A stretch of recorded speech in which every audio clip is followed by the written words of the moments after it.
In this section, we will discuss a brief overview for each of the main areas of Xcode and how to run our newly created application in the simulator. There are 5 major areas in the project window. The first one is a toolbar, second one Navigator Area, third one Editor Area, fourth one Utility Area, and fifth one Debug Area. Let's go through the process of running our application in the simulator.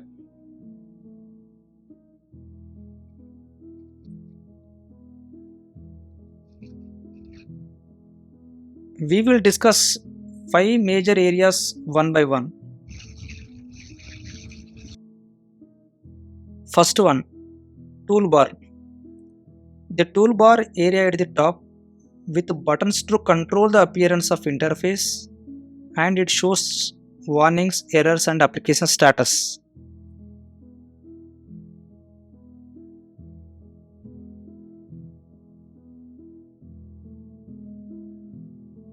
It provides buttons to run and stop the application. There is a drop down for selecting the device or simulator. In the center of the toolbar, you will see the Xcode status bar. This status bar displays to show warnings, errors and application status. And top left and top right, we have a show and hide buttons. You can also hide and display the Navigator Area, Debug Area and Utility areas here. Second one, Navigator Area. This is the Navigator Area. It helps you to navigate and organize your project files. You can change by tabs by clicking on different icons at the top of every Navigator area. From here, you can select files to edit, create groups to organize them and add resources and check for errors and many more things.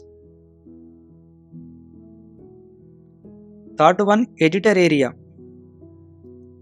The Editor Area is where all the coding, user interface buildings and configuration happens.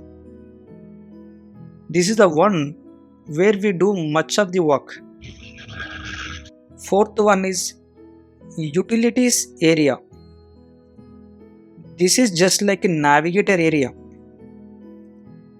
The Utility Area has multiple different tabs at the top is called inspectors.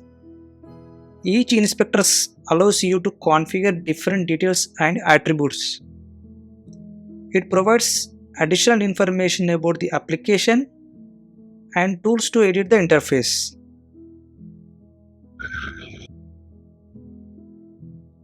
And fifth one is Debug Area. This area helps us to debug the code and detect why the code is not working properly. It provides the information for debugging and displays the result of the execution of code. It includes warnings and errors.